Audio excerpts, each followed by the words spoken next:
Axşamınız xeyir olsun. Günaz TV-yə baxırsınız. Studiyada Aynur Zahid Dəvəlcə əsas xəbər başlıqlarına qısaca nəzər salaq. İran vəziyyətdən çıxmaq üçün Heydər Babadan istifadə edir. Yinet, İran Suriyada yeni döyüşçülər hazırlayır. İranda Azərbaycana qarşı tədbir keçirilib. İranda ötən il ərzində 18 mindən çox işçi ölüb və ya yaralanıb. Türkiyədən Pakistan açıqlaması, Hindistana xəbərdarlıq edildi.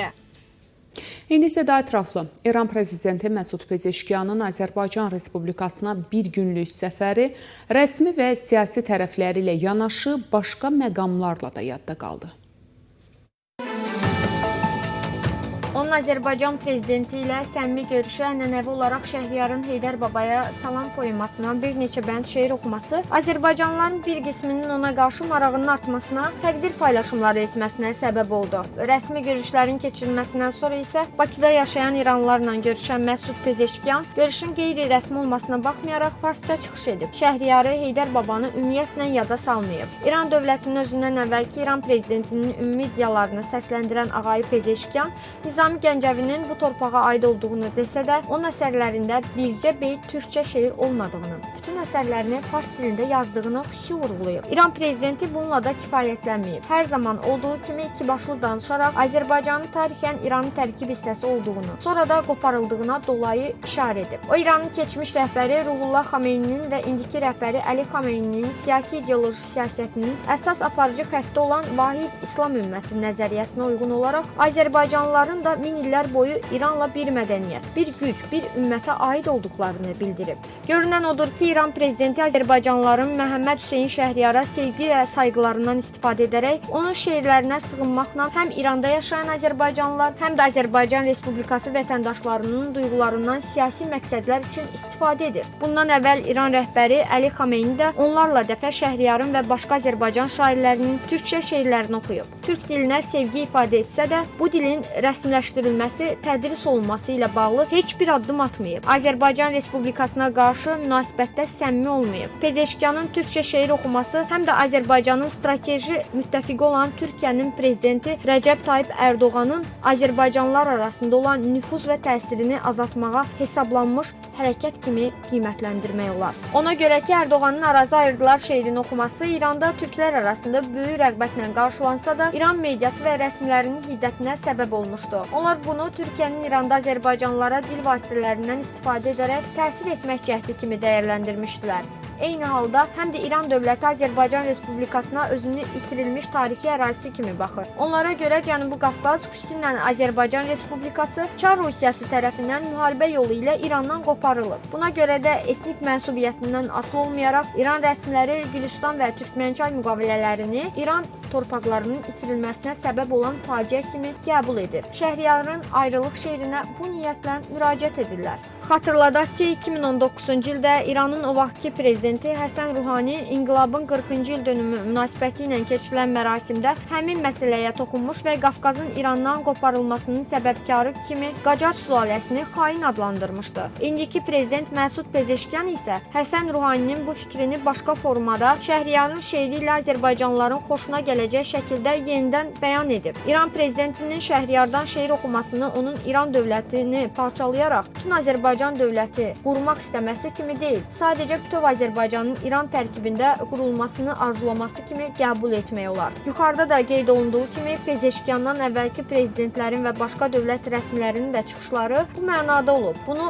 açıqcasına bəyan ediblər. İran rəsmiləri isə Azərbaycanlıların unutqanlığı, səmimiliyi və İranda yaşayan 10 milyonlarla Azərbaycanlıya qayğı hisslərindən mümkün qədər istifadə edir. Siyasi ideoloji maraqlarını təmin etməyə, Azərbaycan Respublikasında nüfuz və təsir imkanlarını artırmağa çalışırlar. Uzun sözün qısası, Pezeşkiyan ölkənin indiki ağır durumunda Azərbaycan Respublikasına həm də vəziyyətindən vacib çıxış yollarından biri kimi nəfəs borusu kimi baxır. Zəif düşən hakim sistemi plası üçün hər iki mənada Heydər Babadan istifadə edir.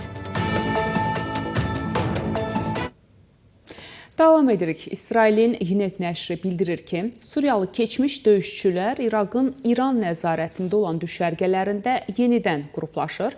Nəşr yazır ki, Tehran, Qəzza uğursuzluğu və Suriyanın Sünni İslamçılar tərəfindən ələ keçirilməsindən sonra regionda güc balansında baş verən dəyişikliklər fonunda hərbi və siyasi nüfuzunu qorumağa çalışır.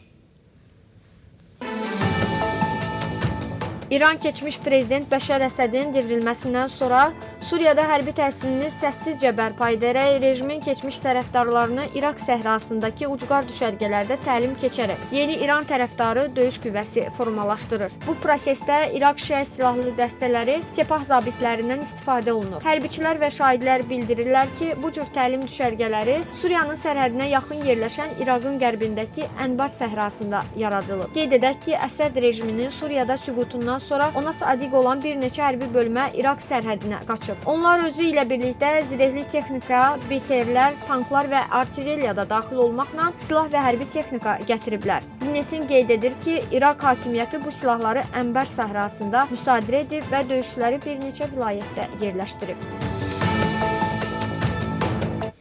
Aprelin 24-də İranın Qum şəhərində Azərbaycan Respublikasına qarşı yeni tədbir keçirilib. Bu barədə tədbir təşkilatçıları sosial mediada paylaşım ediblər. Anti-Azərbaycan tədbiri Suriyada Sepahın yaratdığı qanunsuz qruplaşmanın tərkibində döyüşən Taleh Yusifovun xatirəsinə həsr edilib. Mərasimdə Azərbaycan Respublikasına qarşı çıxış edənlər müsəlmanlara qarşı təzyiqlərin olduğunu iddia edib. Vətəndaşları ixtişaşa təhrik edən bəyanatlar səsləndiriblər. Qeyd edək ki, terrorçu fəaliyyətinə görə beynəlxalq axtarışda olan Taleh Yusifov Suriyadan Rusiyaya gedib. 2022-ci ildə isə Azərbaycan Respublikasına ekstradisiya edilib. O, aprelin 22-sində İran və Suriyada olduğu zamanlar davamlı istifadə etdiyi narkotik maddələrin fəsadlarından irəli gələn xəstəlik səbəbindən həbsxanada həlak olub. Tədbirdə Azərbaycan Respublikasında axtarışda olan Sepaha sığınan İranlı mollalar və Sepah üzvləri iştirak ediblər. İnsan Haqları Fəalları Xəbər Agentliyinin Beynəlxalq İşçilər Günü ilə bağlı hazırladığı hesabata görə son bir il ərzində İranda ən azı 18.354 işçi iş yeri qəzalarında həlak olub və ya yaralanıb. İnsan Haqları Fəalları Xəbər Agentliyi 2024-cü ilin may və 2025-ci ilin aprel ayları arasında 2081 ölüm və 16.273 yaralanma qeydə alıb. İnsan Haqları Fəalları Xəbər Agentliyi həmçinin bildirib ki, bir çox işçi dinc etirazçılara və ədalətli əmək haqqı tələbinə görə həbs edilib və ya məhkum edilib. Təşkilatın hesabatı 70 nəfərin ölümü və 1200-dən çox insanın yaralanması ilə nəticələnən Bəndər Abbasdakı Şəhid Rəcai limanında baş verən ölümcül partlayışla bir neçə gün sonraya təsadüf edir. Türkiyə, Cənubi Asiyada sabitliyi təhdid edən və regional təhlükəsizliyi ciddi şəkildə pozan Pakistan-Hindistan gərginliyini böyük narahatlıqla izləyir. Bunu Türkiyə Müdafiə Nazirliyinin sözçüsü Zəki Aktürk deyib.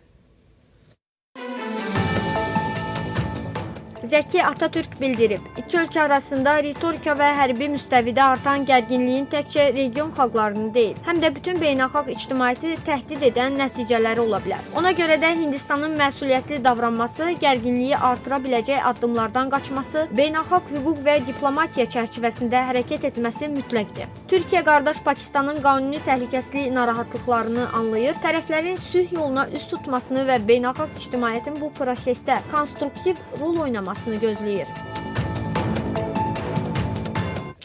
Belə hörmətli tamaşaçılar, bu saata çatdıracağım əsas xəbərlər bunlar idi. Görüşmək ümidi ilə salamat qalın.